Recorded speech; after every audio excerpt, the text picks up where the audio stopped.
Chapter 8. And the men of Ephraim said unto him, Why hast thou served us thus, that thou callest us not, when thou wentest to fight with the Midianites? And they did chide with him sharply. And he said unto them, What have I done now in comparison of you? Is not the gleaning of the grapes of Ephraim better than the vintage of Abiezer?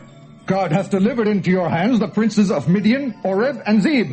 And what was I able to do in comparison of you? Then their anger was abated toward him when he had said that. And Gideon came to Jordan and passed over, he and the 300 men that were with him, faint, yet pursuing them. And he said unto the men of Succoth, Give, I pray you, loaves of bread unto the people that follow me, for they be faint, and I am pursuing after Zebah and Zalmunna, kings of Midian. And the princes of Succoth said, Are the hands of Zebah and Zalmunna now in thine hand, that we should give bread unto thine army? And Gideon said, Therefore, when the Lord hath delivered Zebah and Zalmunna into mine hand, then I will tear your flesh with the thorns of the wilderness and with briars. And he went up thence to Penuel, and spake unto them likewise. And the men of Penuel answered him as the men of Succoth had answered him. And he spake also unto the men of Penuel, saying, When I come again in peace, I will break down this tower. Now Zebah and Zalmunna were in Karkor, and their host with them, about 15,000 men, all that were left of all the hosts of the children of the east. For there fell 120,000 men that drew sword. And Gideon went up by the way of them that dwelt in tents on the east of Nobah and Jogbehah, and smote the host, for the host was secure. And when Zebah and Zalmunna fled, he pursued after them, and took the 2 kings of Midian, Zebah and Zalmunna, and discomfited all the host. And Gideon the son of Joash returned from battle before the sun was up, and caught a young man of the men of Succoth, and inquired of him. And he described unto him the princes of Succoth, and the elders thereof, even 70 men. And he came unto the men of Succoth, and said, Behold Zebah and Zalmunna, with whom ye did upbraid me, saying, Are the hands of Zebah and Zalmunna now in thine hand, that we should give bread unto thy men that are weary? And he took the elders of the city, and thorns of the wilderness and briars, and with them he taught the men of Succoth. And he beat down the tower of Penuel, and slew the men of the city.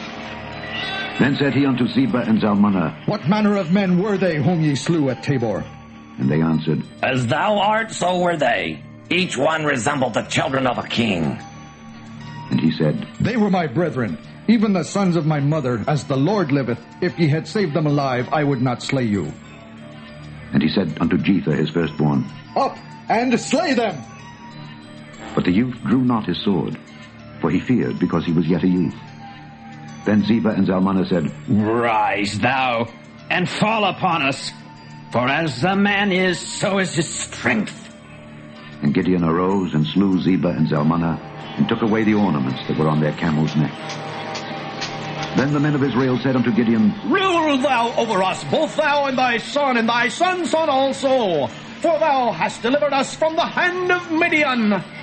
And Gideon said unto them, I will not rule over you, neither shall my son rule over you.